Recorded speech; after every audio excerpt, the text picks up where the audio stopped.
broken bones, dehydration, and yes, even death. I'm John Morgan of Morgan & Morgan. If you believe that a loved one has been abused or neglected while living in a nursing home, call us. The consultation is free. Call 1-800-602-5200. Let's go!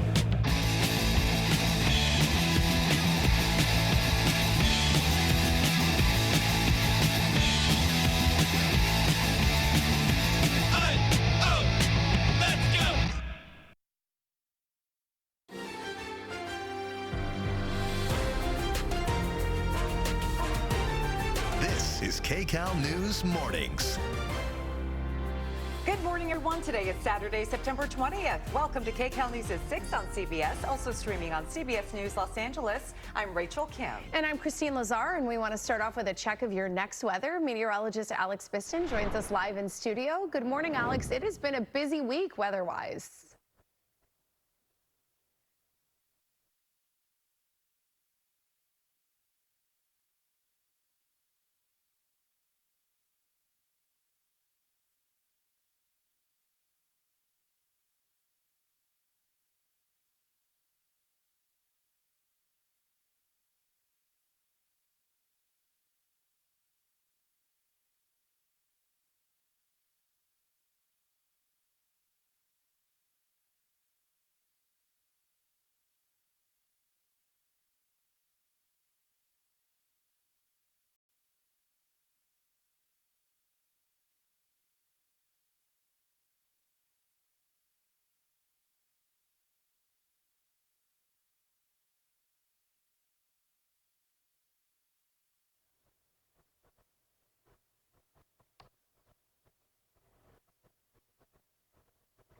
Alex, thank you so much. And this morning, we begin with breaking news in Laguna Hills.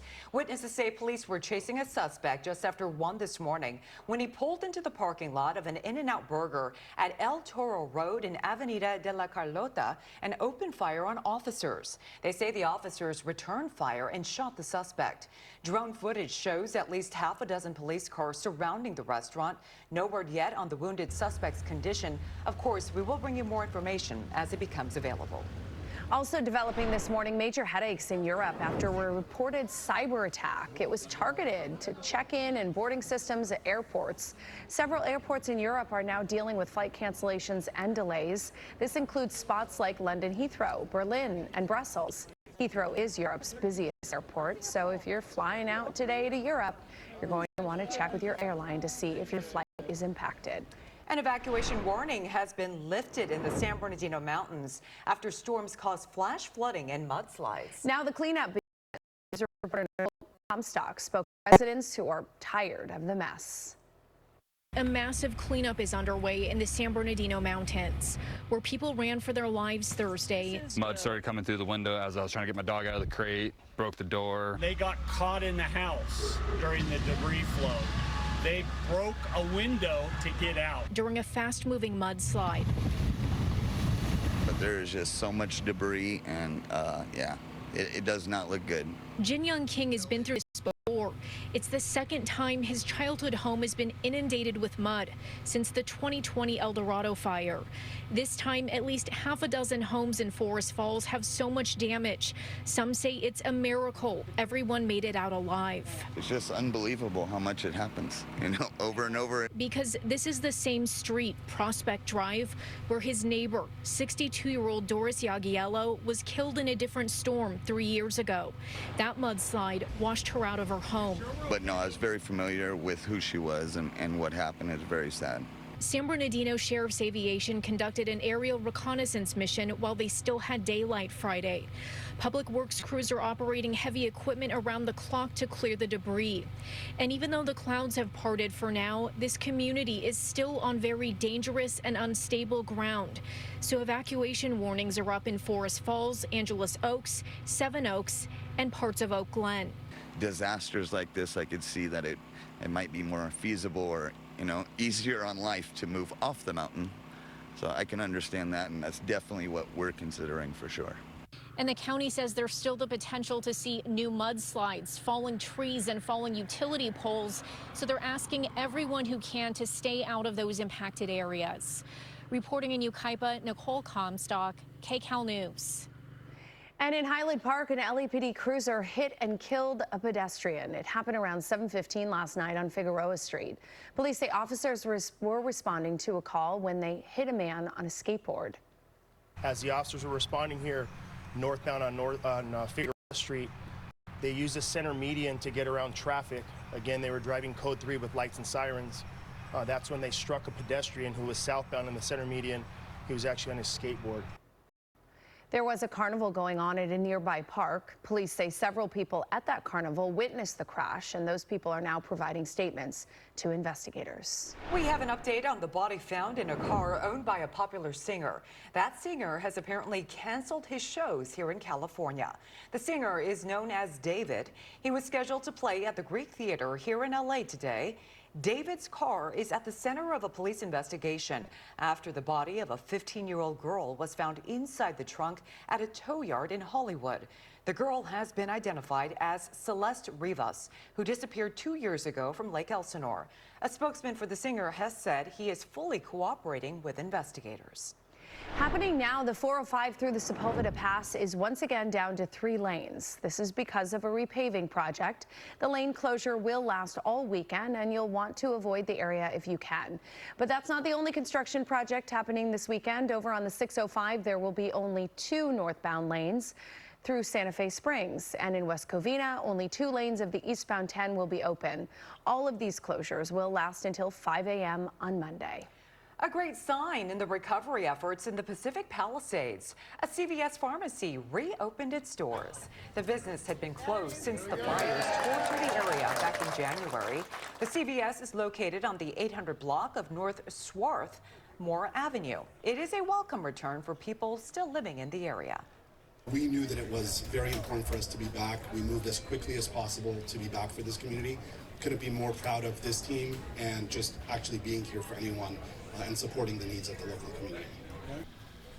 The store has been rebuilt to feature an expanded pharmacy and a private consultation and vaccination area. Homeboy Industries is the largest gang rehabilitation program in the country. And this morning, they're celebrating their success with a 5K run and community festival. And that's where KCAL News reporter Elise Martinez is live. She's at the Homeboy Industries in Chinatown, where the celebration will soon get underway. Elise, good morning.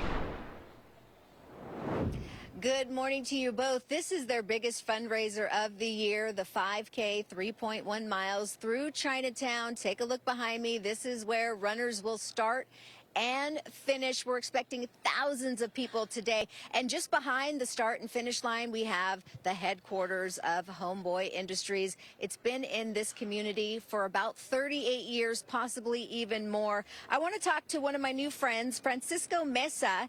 He has been part of this program for, you said, a cool minute. So a cool minute means it could be a minute, a week, a day, a month, years, a long time. You've been around a long time. Just talk about what this program has meant to you. So this program is a second chance. This is a second family. This is so many things in one, right? It's a little hard to define what it is because it's so much more. And I know not just to me, but to so many people. This program in itself, Father G, right, has changed the country by himself. You know, just with people that weren't being seen a second chance at life. And people coming, you know, out of being incarcerated, and it's hard to find a job, and you've got a lot of different entities here. You've got a bakery, you make clothes, you even have puppy fades where you take care of animals. Just talk about all the opportunities for employment. So pretty much the whole big thing here at this program, right, is to walk through these doors. After that, it's just you putting the effort in to invest in a better life, right? We have 14 enterprises aside from the fundraising that we do, you know. But believe it or not, it's not enough. It's never enough because can you put a price on a life? And what that life does for someone else, it gives them hope, faith, opportunity. So much things that you can't define in one sentence. It's so much. Yeah, it is hard to put into words. Well, thank you so much. We really appreciate you. And I wanted to show his T-shirt. Very cool Homeboy Industries T-shirt. I'm sure they made that here, right? They took care of that here? No, actually, one of the homies actually made it for me. Oh, okay. Well, then I want the homie to make me one too. Yeah, all right, thank you so much. I really appreciate it. We're going to be out here all morning long. The actual 5K, it's a run walk. It starts at 8:30. But for now, we're going to send it back to you. You look very cute in that shirt, Elise. Thank you so much. Well, it was a very special night at Dodger Stadium filled with ovations and emotions. Yeah, a day after announcing he was retiring after the season, Clayton Kershaw took the mound at home for the final time this regular season. World champion Los Angeles Dodgers. His teammates stayed in the dugout as Kershaw took the field, allowing him to soak in the moment, waving to an entire stadium, giving him a standing ovation. Clayton Kershaw closed his final regular season start the same way it began in 2008 with a strikeout, trailing 2-1 to the Giants. He starts the 5th inning striking out, and that was it. He threw 91 pitches, so Dave Roberts went and took him out, starting another big ovation from the crowd at Dodger Stadium. Well, Dodgers ended up winning 6-3 and clinched a playoff spot. Kershaw told us what the night meant to him. It was such a special night. It was such a special night. Just everybody here. I can't even put into words how special tonight was to me. This crowd, this group of fans has been with me from the very beginning. And just thank you guys. Thank you guys so much. And of course, it was a very special night for Dodger fans, too. We were here for his first game, and now we'll be here for his last just season game because we'll see him playing in the World Series. Full circle. Full circle. Kershaw played all 18 of his major league seasons with the Dodgers. He had more than 3,000 strikeouts, 3 Cy Young awards, and of course, a World Series championship. Congratulations to Kershaw. All in all, of course, a Hall of Famer in the future and just a class act as a human being. Yeah, I remember meeting he and his wife a charity event, gosh, probably 15 years ago. Yeah. And they were so kind and so generous, and I think they've always really been philanthropic. So it's Always nice to a part see. of the Dream Center. So kudos to you, Mr. Kershaw. Time right now, 6:11 coming up. It's been a strong heat wave for our waters, why hotter nights and higher humidity are reshaping